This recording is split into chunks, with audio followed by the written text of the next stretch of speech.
In the last class, my dear friends, Mamta madam must have taught you Unit 13 and Unit 14. Whether she taught only 13 or even 14 now. Hello. Okay, we'll start with Unit 14, my dear friends. That is population education. Population education is going to help us in understanding the population dynamics and the problems which are related with the population, my dear friends. It also tries to study about the problems which arise because of the growth in the population or decrease in the population that may be within the family, it may be in the community, as well as within the society or across the globe, my dear friends. According to UNESCO, my dear friends, according to UNESCO, in the year 1970, they have defined this population education as an educational program which provides for the study of population situation of the family, the community, and the nation, as well as at the global level, my dear friends, at the global level. With the main purpose of developing in the students the rational and responsible attitudes and behavior towards the situation. If the people are not going to understand the situation, and if they go on increasing the births, do you know what happens, beta? There will be shortage of resources and the nation will suffer. At the same time, the people who are there in that community will also suffer. So it is nothing but we are going to develop the attitude. It is nothing but the rationally and responsible attitude among the students and behavior towards the situation which is there in that particular state or country, my dear friends. Now let us discuss about the attributes or features of this population education, which is there in page number 179. It is there in page number 179. According to Lakshmi Reddy, she has mentioned about 5 features of population education. The first one is, it is an educational program which is designed to make the learners understand the interrelationship among population, situation, change, development, and aspects of quality of human life. So our population size is interlinked with various aspects within the society, whether it's underdevelopment, whether it's development, excessive utilization of resources or underutilization of resources, which are going to have an impact on the quality of life. So our program is going to be designed in such a way that people can understand the situation of population as well as how it is going to bring the change and how it is going to develop the society as well as the quality of human life, my dear friends.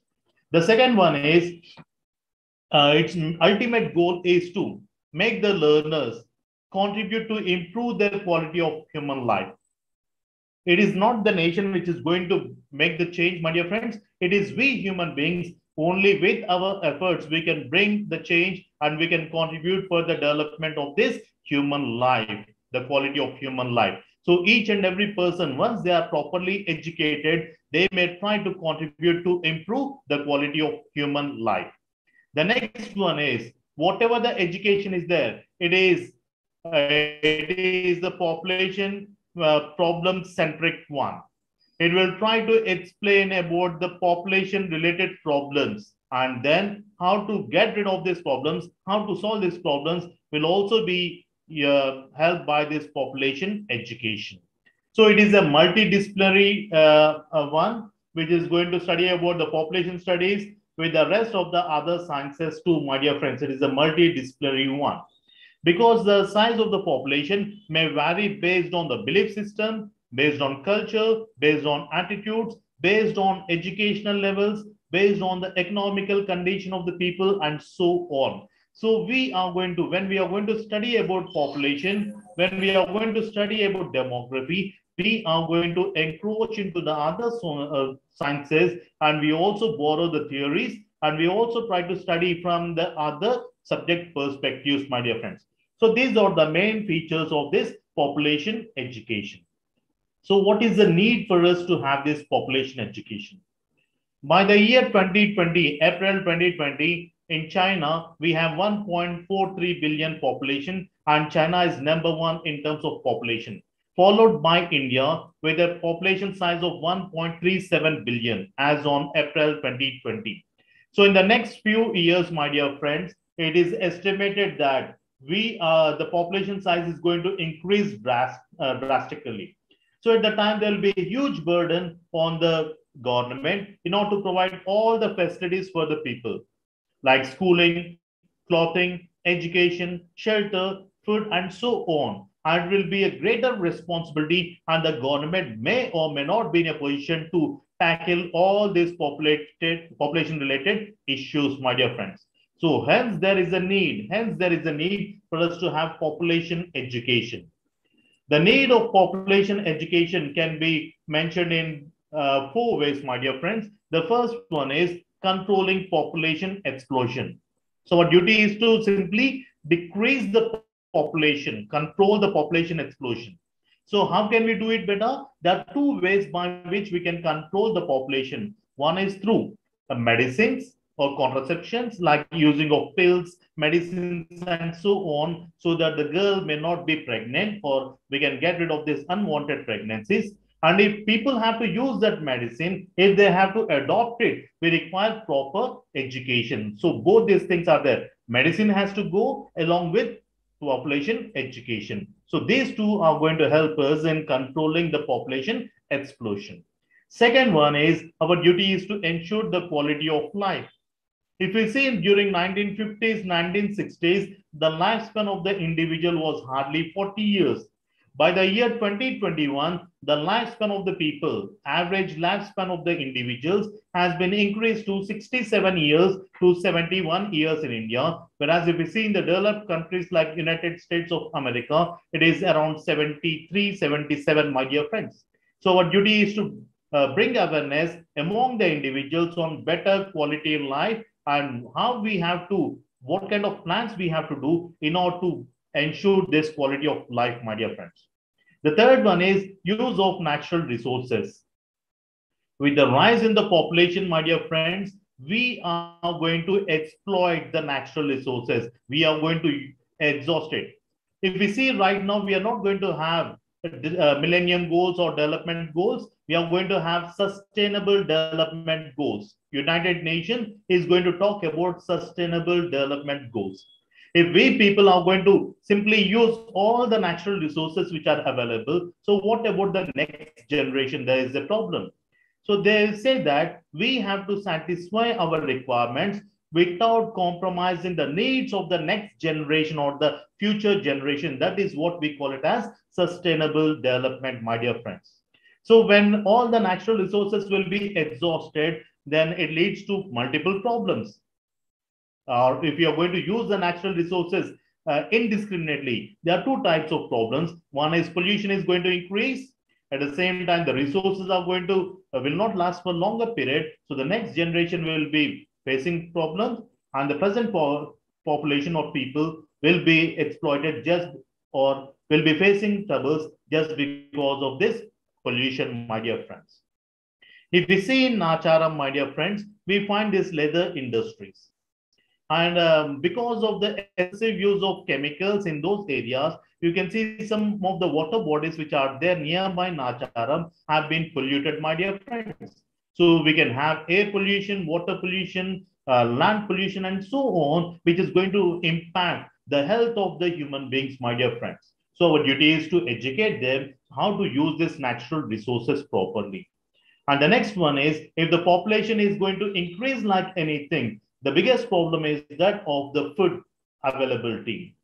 So if we see in India, 57% of the total population depend on agriculture directly, plus 10% of the population indirectly on agriculture sector. But we are not in a position to provide food for each and every individual across the country, my dear friends.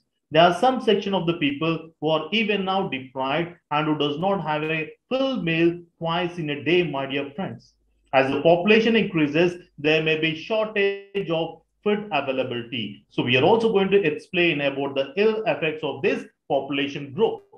And the next one is to check the effects of overpopulation. To check the effects of overpopulation. It is going to impact the socio-economical condition of a nation. If the population increases, the social condition, economical condition of the nation may not prosper, my dear friends. So if the nation is not going to prosper, then the people indirectly will be the sufferers. So we are going to make some policies. We are going to bring awareness among the individuals about all the ill effects of this rapid population on the nation too. At the same time, our duty is also to develop an appropriate reproductive behavior. About 41% of the population in India is in the age group of or below the age of 18 years.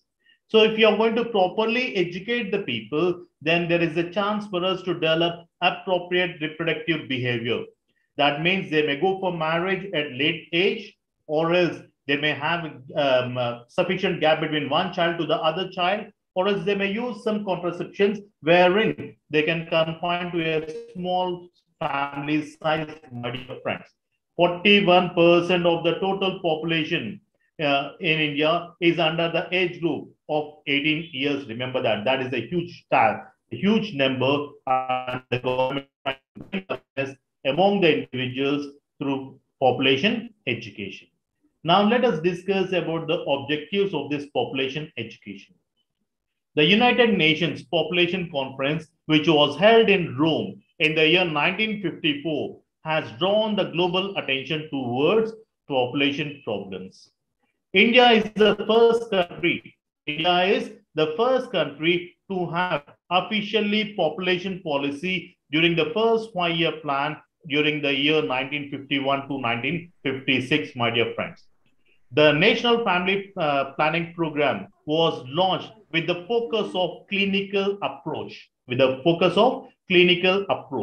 Their main intention was to establish the clinics wherein the people can get some services, wherein they can get rid of these unwanted births, or else they can get education and also use the contraceptions, my dear friends. So according to NCERT, they have made a workshop or organized a workshop in the year 1971.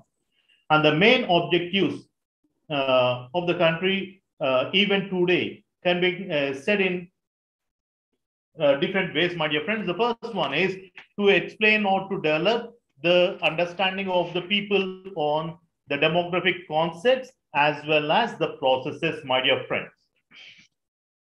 The next one is to develop younger generation to understand on the rapid growth of population as well as its causes, to develop an understanding on the influence of population trends on various aspects of human life. It can be social, cultural, political, economic, and so on, my dear friends. And also wants to make the people understand about the evil effects of this overpopulation on the nature or environment. It also tries to explain about the different phenomena or understanding of biological factors and phenomena on reproductive behavior.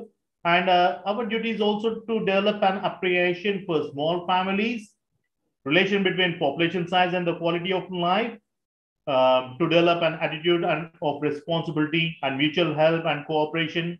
All these are the main objectives of this workshop, my dear friends, especially in terms of population education. According to Sharma, they said that our duty is to bring awareness on population size, its impact on the nation, on the world, then also try to study about basic demographical concepts and theories or develop the theories. Also try to study about the interrelationship between population change and different aspects of quality of life, consumption, exploitation, human reproduction, population policies, plans and programs, and so on, my dear friends. And they also said that it is there is a need for us to develop the ability to assess the quality of life implications in relation to population changes and consumption of resources and so on. And at the same time, our duty is also to develop rational attitudes, values, and skills for making responsible decisions and actions regarding this population related with the issues and improvement of quality of life. So, what are the goals of population education? First one is to develop an individual appropriate knowledge, understanding skills, abilities to identify, analyze, define, and address the problems and issues of population as well as development. And the second one is to contribute to the realization of the goals and objectives of national population policies and programs, which are by affecting critical demographic variables, which have been significant relevance to the achievement of economic, social, demographical, political, and other collective goals of a nation. In the year 2000, my dear friends, we have 8 Millennium Development Goals, which was set up by at Millennium Summit, my dear friends. And remember that all the goals, all these 8 goals are somehow linked with the population as well as development, my dear friends. The first goal is eradicate extreme poverty and hunger. Goal 2 is to achieve universal primary education. Third one is to promote gender equality and empower women. Fourth one is to reduce child mortality rates, improve maternal health. The next one is to combat HIV or AIDS, malaria, and other diseases. Seventh one is to ensure environmental sustainability. And goal 8 is to develop a global partnership for development. So these are the 8 Millennium Goals, my dear friends, which are linked with the population and development matters. If we see in India, my dear friends, 27% of the people are below poverty line as per 2011 census. That means they are not in a position to satisfy their basic requirements like food, clothing, shelter, and so on. And according to the United Nations, they have measured this poverty by saying if any person or family is not in a position to spend at least $1.50 per day, those families are treated as BPL families or below poverty line families. So obviously the purchasing capacity is very, very low. So obviously their intake will be very, very less. So obviously their immunity level goes down and it may have negative effects on the health, my dear friends. People may be sick or unhealthy. And it also have an effect on the economical condition of the people, because if they're not physically and mentally fit, they will not be able to do the activities properly. So obviously their economical condition will also be low. So our duty is to educate the people so that they will try to know how to maintain their health, how to do it, how to find a job, and also improve their social economical condition. And this will also affect the size of the family, my dear friends. So these are the 8 goals which are in relation with the population and development. In the year 2015, the United Nations system has accepted 17 sustainable development goals with the target to achieve these goals by the year 2030, my dear friends. What are these 17 goals? The first goal is to end poverty in all its form, whether it's in India or anywhere across the globe, my dear friends. If we see, Africa is one of the continent where many of the countries, my dear friends, they are having extreme poverty there. Extreme poverty is found in some of the nations in the African continent. And in some countries, my dear friends, in the African continent, majority of the children before they attain the age of 5 years are being put to death just because of undernutrition or malnutrition. So this United Nations has accepted 17 sustainable goals, and the first goal is to end poverty in all its forms across the globe, my dear friends. The second one is end hunger, achieve food security, and improve nutrition and promote sustainable agriculture. Till last decade, my dear friends, or till last 3 years, everyone talked about increasing the agriculture output or productivity. But right now, what we are doing better, because the food is also going to influence the human beings. So what they have done, they are not thinking only about the quantity of food production, but they are also thinking about the quality of food production, my dear friends. Actually, Green Revolution has introduced high-yielding seeds, using of machines or tools, and usage of fertilizers, chemicals, and so on.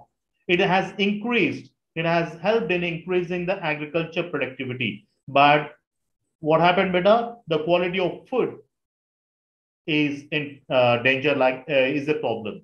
So right now, we are going for organic farming. And in some parts of the country, my dear friends, we are also looking towards natural farming, my dear friends. Our duty is to provide food security, improve nutrition, also sustainable agriculture.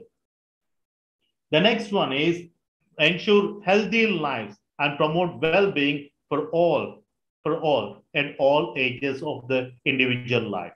Then ensure quality education, promote lifelong learning opportunities for all the people, irrespective of caste, irrespective of gender, irrespective of regionality, and so on, my dear friends. The next one is to achieve gender equality and empower all women and girls, my dear friends. When you're going to provide equal opportunity for the women, these people, because they stay at home, or they may come outside and they may also contribute for the economical prosperity of this nation. So when it is empowered, the girl is educated, she will also have the say in making the decisions at home, my dear friends. And if she's going to have economical power, she will have the purchasing capacity and she will also have decision making capacity, which will help in the prosperity of the family and also in terms of discussing about population aspects within the family, my dear friends.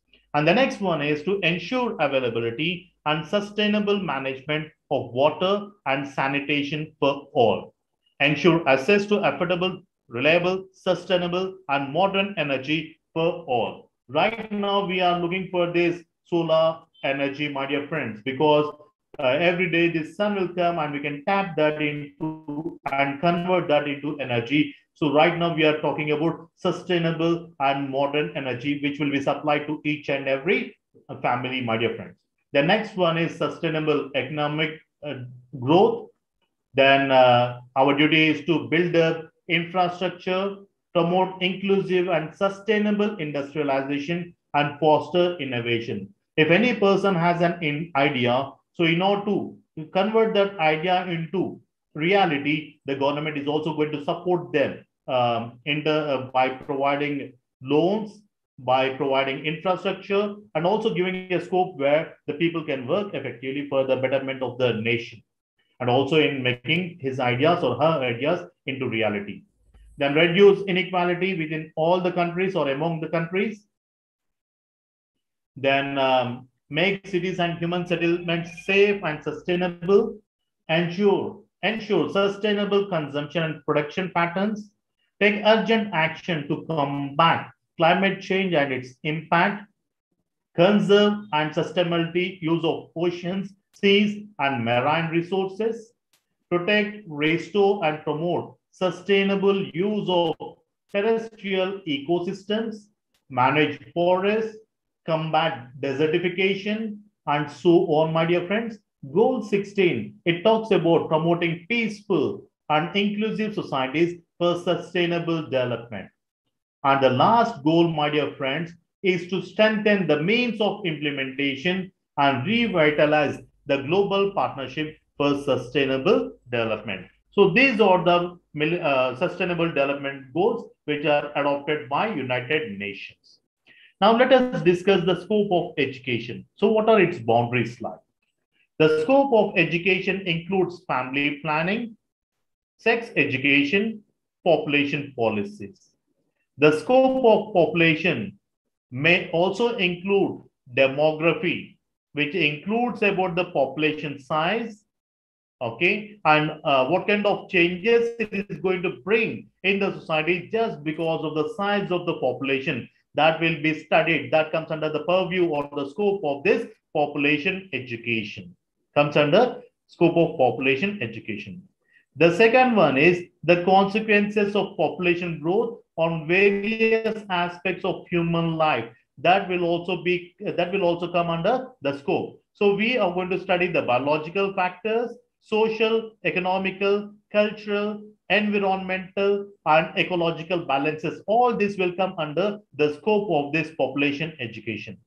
Not only this, it will also try to study about welfare programs which are developed and being implemented by the respective country or state, my dear friends. We also talk about family life education, policies, and programs which are being implemented by the government. So these are the four things which comes under the scope of population education. What are they, beta? Demography, its causes, the cause of population change, how it is going to affect on various aspects of human life. Then we talk about family education, and we also talk about various welfare programs, population policies and programs being implemented by that particular state or country. Now let us go for the next lesson, my dear friends. That is National Population Policy and Development. National Population Policy and Development.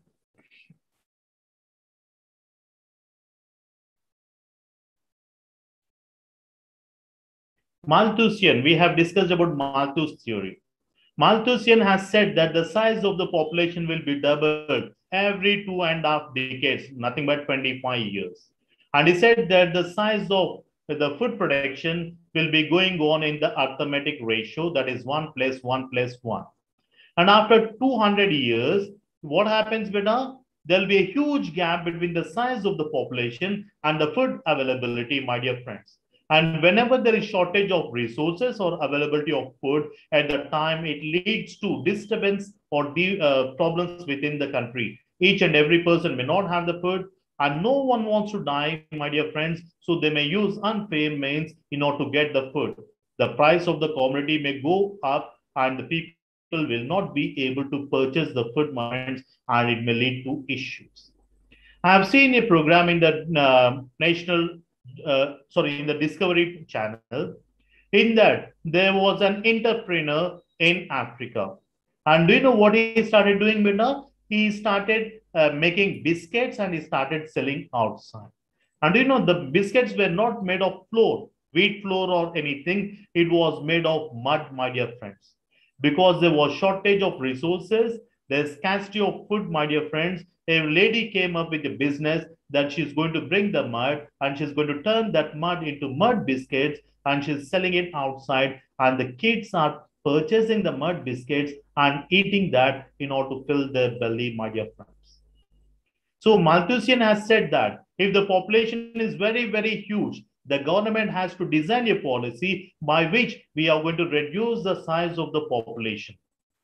And he also said that if the size of the population is very, very low, at the time it is the duty of the government to design some policies and motivate the people to give birth to children. So we are going to give some benefits or incentives for the growth of the population. So each and every nation needs to have a population policy of their own, my dear friends.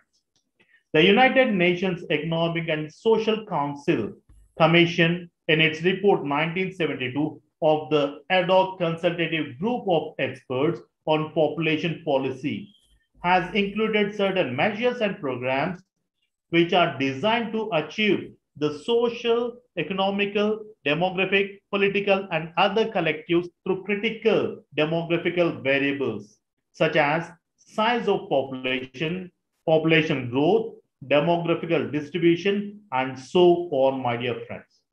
Bernard has mentioned about three features of population policy. He has mentioned about three features of population policy. It includes all the measures and programs launched by the government to either increase the population or decrease the population or to maintain the status quo. Measures are directed to bring about the changes in the size, growth, and distribution of population. And the third one is it aims at achieving economical, social, demographical, political, and other collective goals of the country, my dear friends. So these are the three features of this population policy. Now let us discuss about the population policies, types of population policies. Each and every government formulate a policy anticipating a change in the population structure. According to World Population Policies, in the year 2014, as per the report, it says that 197 countries across the globe have formulated population policies as per their population structure, of which 166 countries are directly supporting family planning programs. Whereas 4% of the nations have designed the policies with the intention of increasing the population size, because there the population size is very, very less. So 4% of the nations have designed the policies in order to increase the population size. And the remaining countries, my dear friends, or nations, they have made the plans in such a way that to maintain the status quo, deliberately or not by taking any actions. So population policies can be oriented in three ways. One is to decrease the population size, one is to promote the population growth, and the third one is to maintain the population growth. So these are the three orientations in terms of population policies. If we see, in order to achieve the desired kind of democratic future, the government may employ different policies. So there are three main components in terms of in order to bring the changes in the size of the population. One is based on fertility, second one is mortality, and the third one is migration. We have said that these are the three factors which are going to influence the population size, isn't it? So the population policies can also be based on these three factors like fertility, mortality, and migration.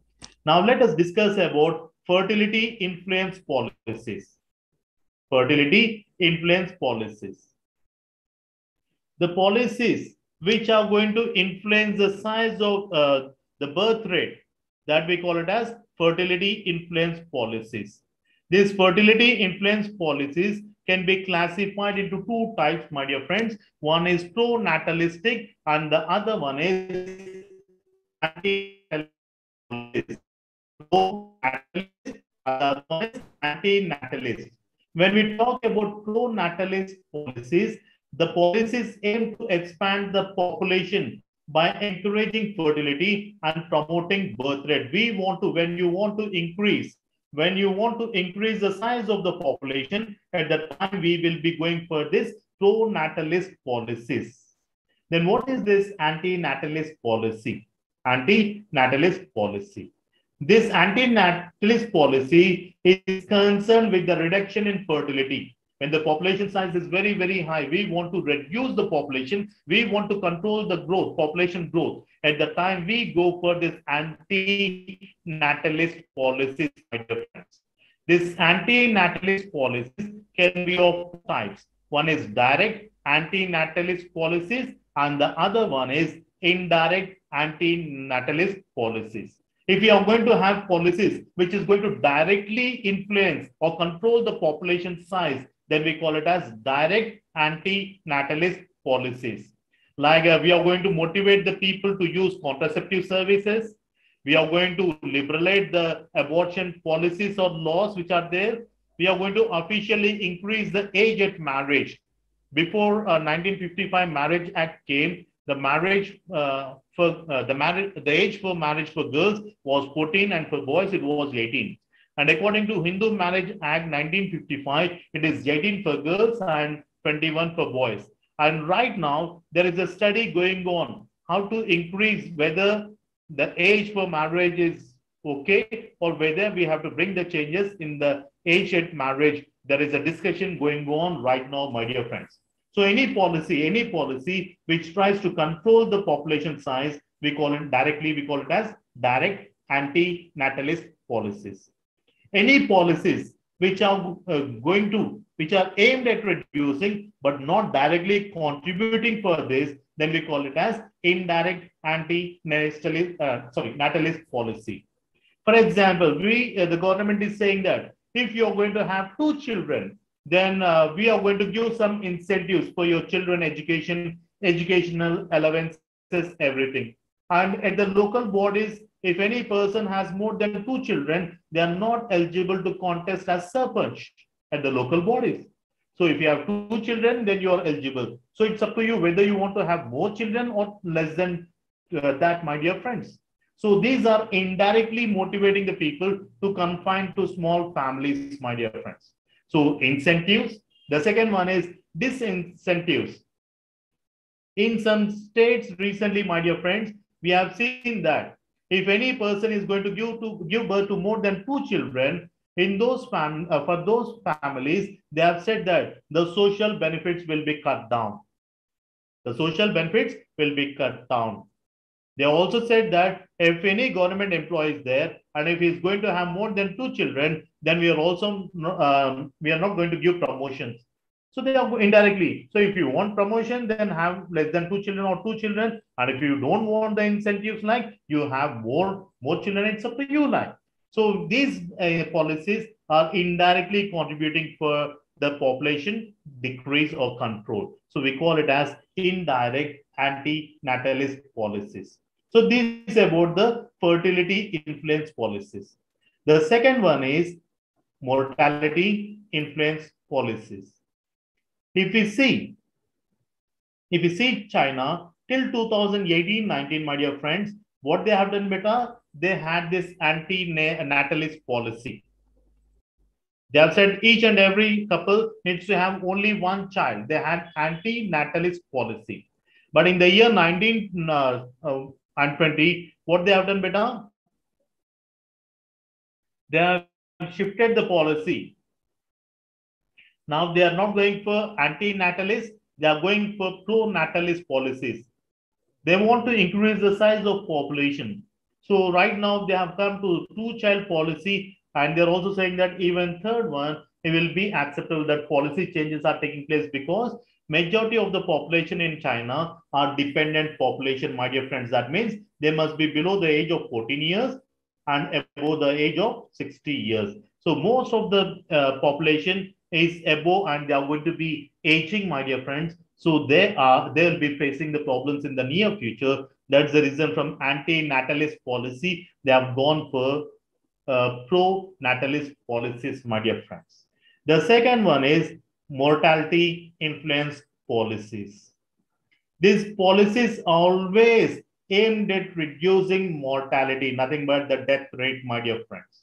The efforts of World Health Organization and several public health institutions have played a pivotal role in eradicating mass-killing diseases like smallpox, tuberculosis, cholera, malaria, and so on. These policies have been oriented towards lowering infant mortality rates as most of the mothers give birth to more children in order to overcome high mortality. So we can also reduce the population by controlling the death rate, my dear friends. My great granny, she has given birth to a cricket team, 11 members. And out of 11 members, only 7 survived. Only 7 survived. And coming to my granny, my mom's mom, they have given birth to almost 5 people. I asked my granny, like, why you have given birth to 5 children? Like, it's very, very huge to handle. And our economical condition was low. And my grandpa also insisted my mom to have at least 2 male child. So first was my sister, then myself, then coming to the third child, it was a girl child, and fourth, it was a boy child. And my grandpa insisted my mom to have at least 2 male child because even if one die, one will be there to take care of them when they grow older. Because at the time, because of the health related issues or disease, most of the people used to die at the early age. So these people started thinking that by giving birth to more children, at least if some die, some will be there for us to take care of us when we grow older. So by reducing the mortality rate, my dear friends, we can also overcome this high birth rates, remember. The third one is migration influencing policies. Migration influencing policies.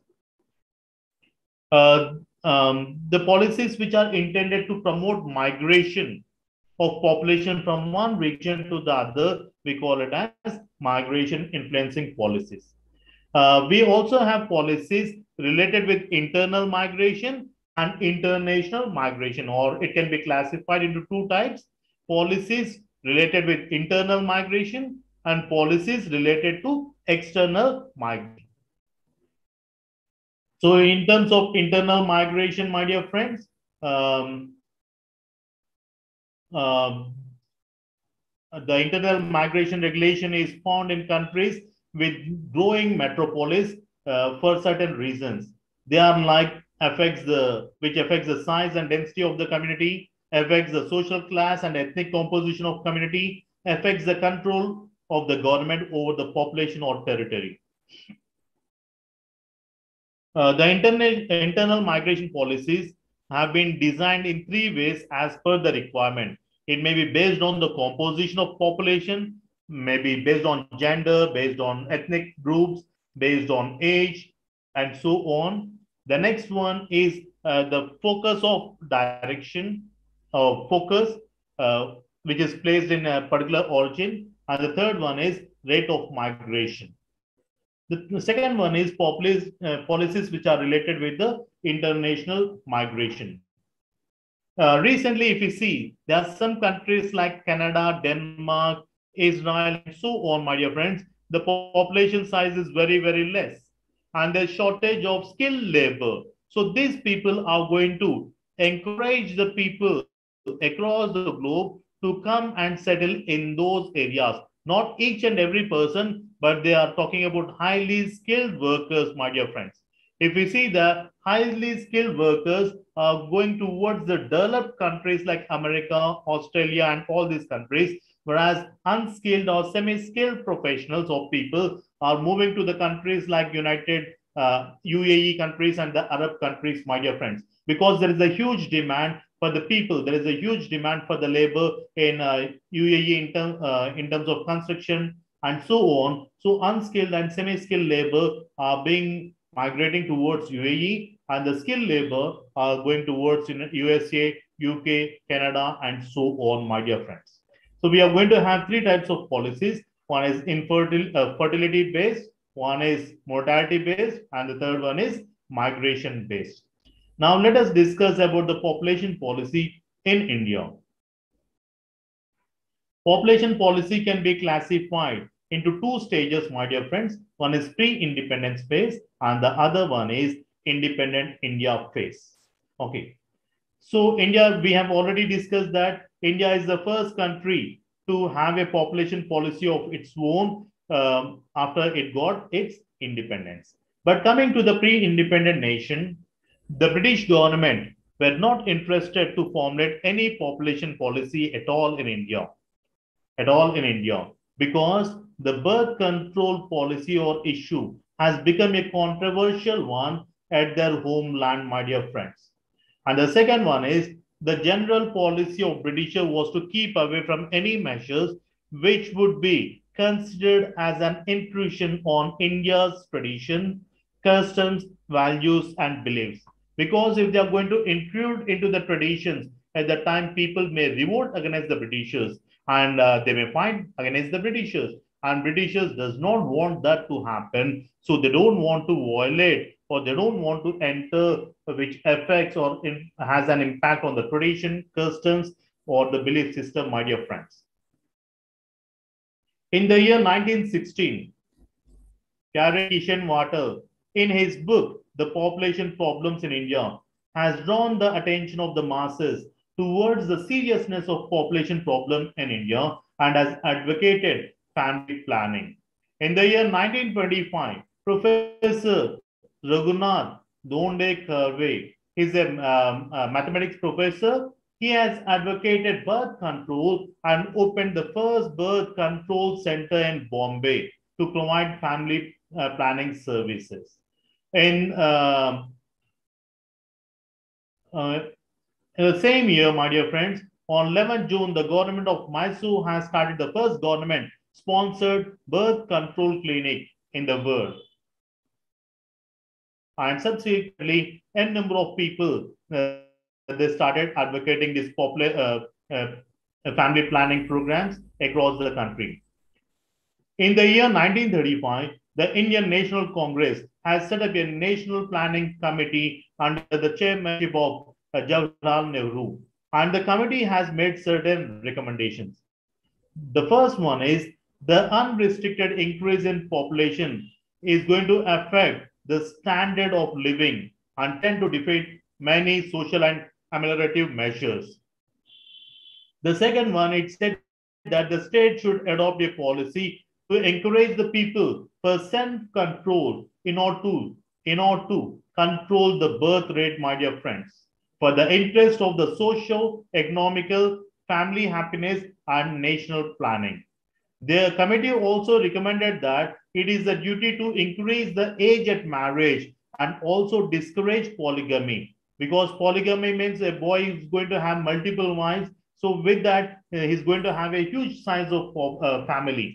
So in order to get rid of that, they said that monogamy has to be accepted and polygamy has to be discouraged.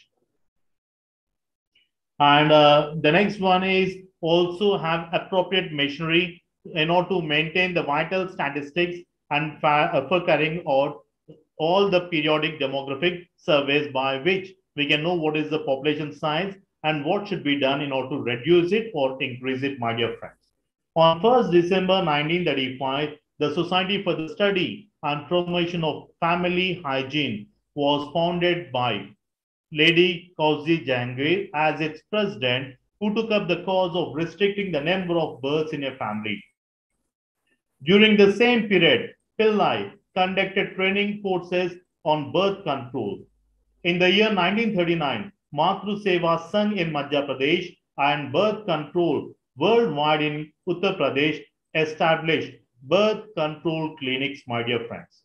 In the year 1940, P.N. Sapru successfully moved a resolution in the Council of the States for the establishment of birth control clinics. The Government of India has appointed a Health Survey and Development Committee in the year 1943 under the chairmanship of Sir Joseph Bore. The committee recommended that birth control services should be provided through public institutions for the promotion of health of mother as well as the child, my dear friends. Thus, in the pre-independent India phase, the population policy was shaped by the reformers, social workers, voluntary organizations, and so on in order to safeguard the interests of the mother as well as the child. And in the post-independence country, we have established this Family Planning Association in the year 1949 under the presidentship of Dhanavati Rama Rao. India is the second most populated country in the world, with a meager 2.4% of the world's total land, with 16.7% of the world's population. And if the population is going to increase the same way, then the government has to face a lot of problems, my dear friends. So they have understood the situation, and the government is committed to control the birth rate in the country, for which they have started making the policies from time to time. In the first 5-year plan, my dear friends, the government wants to stabilize the population level. So what they have done better, they want to gain a full knowledge regarding the human fertility and means of regulating fertility. They want to devise the ways of educating the public and to make the family planning as an integral part of health services, my dear friends, for which the government has allocated 65 lakh rupees, of which only 14.51 lakh rupees have been utilized.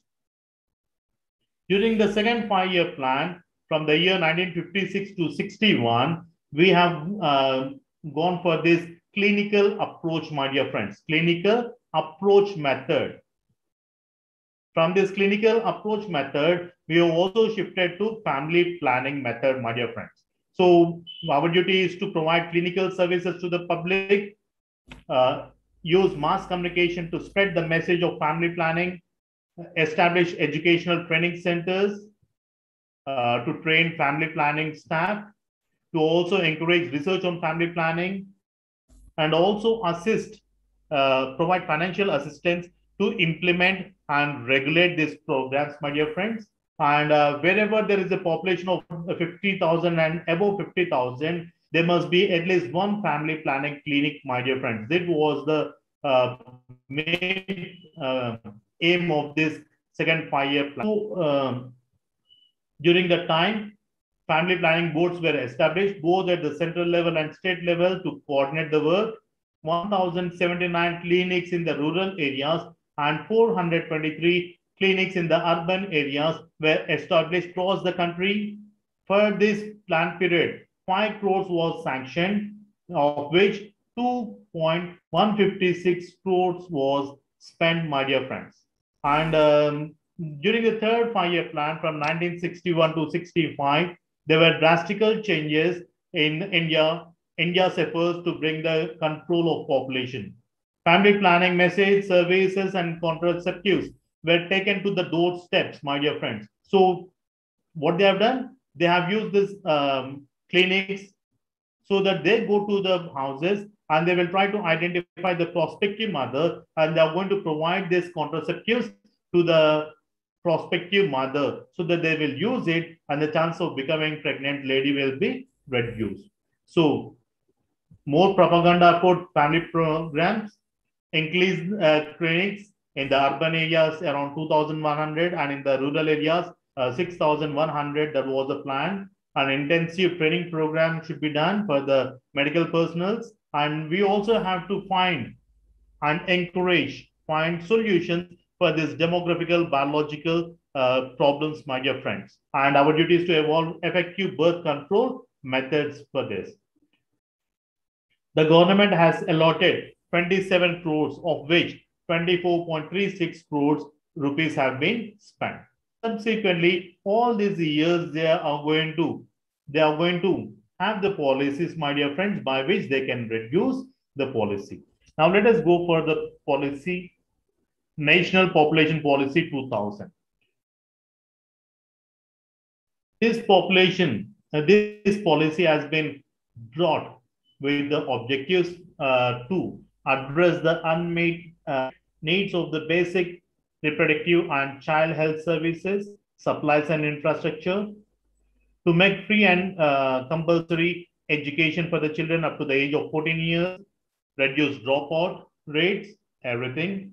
The next one is to reduce infant mortality rate below 300 per every 1,000 live births, to reduce the maternal mortality rate below 100 per every 1 lakh live births, achieve universal immunization of children against all vaccine preventable diseases, promote delay marriages for girls not earlier than 18 and preferable after 20 years of age, then achieve 80% institutional deliveries, 100% deliveries by trained personals, achieve universal access to information, counseling, and services regarding fertility regulation and contraceptions, and also achieve 100% registration of births, deaths, marriage, and pregnancy, by which we can also study about the trends or birth rate,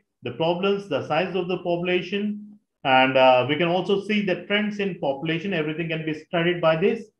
The next one is contain the spread of AIDS or HIV, then prevent and control communicable diseases, integrate Indian system of medicine, promote vigorously the small family size norm, bring about convergence in the implementation of related social sector programs so that family welfare becomes a people-centered programs. These are the main objectives of this National Population Policy 2000, my dear friends.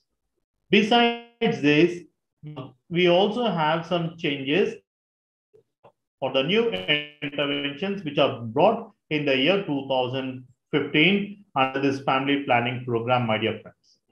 That is, we are going to use this ASHA workers, health workers, to deliver the contraceptives to the beneficiaries at their doorstep. There is no need for them to go to the hospital clinic, neither to the hospital, to the medical shops to get it. So the ASHA workers will supply these contraceptives to the beneficiaries at the doorstep. The second one is the ASHA workers will also help motivate and educate the couples, newly married couples, to delay the marriage, delay their delivery or pregnancy for 2 years after the marriage, and have at least 3 years of gap between the first child and the second child, my dear friends. Delay the pregnancy and have at least 2 to 3 years of gap between the first and the second child, my dear friends. And this, if the ASHA worker is going to be successful in doing this, then they are going to get an incentive of 500 rupees. And if they are going to ensure a spacing of 3 years between the first child and second child, additional 500 rupees incentives provided. And if the couple permanently opts to limit the family size to only 2 children, then an incentive of 1,000 rupees will be given to them. And this scheme is being implemented in 18 states across the country, my dear friends. Then we also are going to boost the spacing method between the children, introducing of new devices, my dear friends, which is going to stop the pregnancy, like postpartum intrauterine contraceptive devices and so on, compensation for sterilization acceptors, then compensation scheme for the people, for the service provided, as well as the ASHA workers who escorted the clients to the health facility for facilitating this IUCD insertion. Then we are also going to have the schemes for provision of pregnancy testing kits at the sub-centers, as well as the drug kits for the ASHA workers to use in the communities to facilitate the early detection, decision-making for the outcome of pregnancies. So these are also being done. These are also being done along with this. The Family Planning Division is working with the nation and state-wise action plans. They are devising action plans to achieve the family planning 2020 goals, my dear friends. What are these family planning 2020 goals? First one is reduce the population size, increase hospitals, educate the people, motivate them to use contraceptions, and 100% availability of clinics across the country. This is what we are planning right now, my dear friends. We also are planning to sustain the coverage of 100 million, 100 million women are using the contraceptives. We want to increase this services, my dear friends, across this.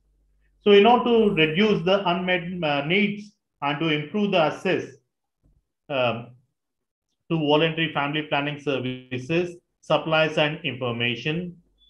There are some organizations which have been adopting certain strategies, like we have Prerna strategy, this Janasankhya Shrita Kosh, National Population Stabilization Fund, was created, and they are trying to help to push up the age of marriage of girls so that there will be delay in terms of marriage, and after getting married, we're also going to motivate them to delay the pregnancy and also have the gap. So this is being taken up by this Prerna strategy.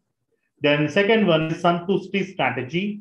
This invites private sector gynecologists and vasectomy surgeons to conduct sterilization operations in public-private partnership model.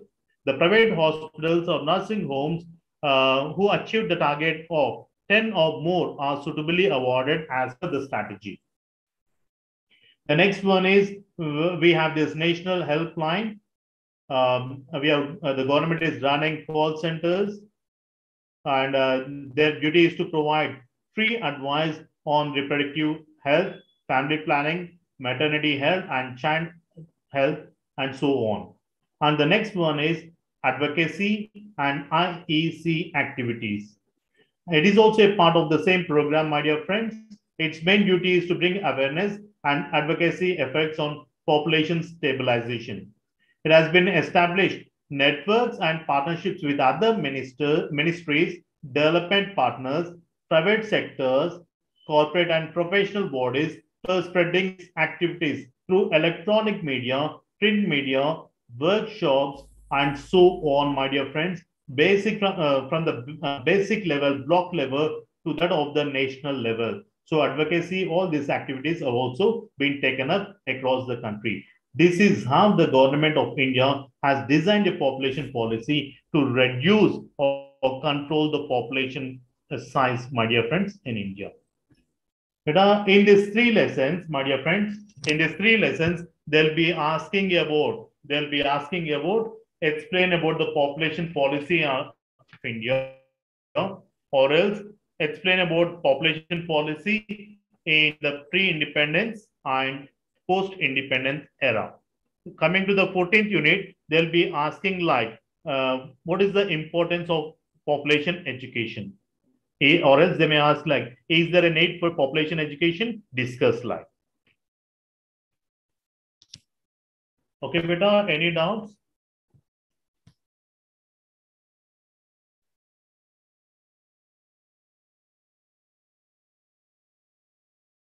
Beta, all the best for your exams.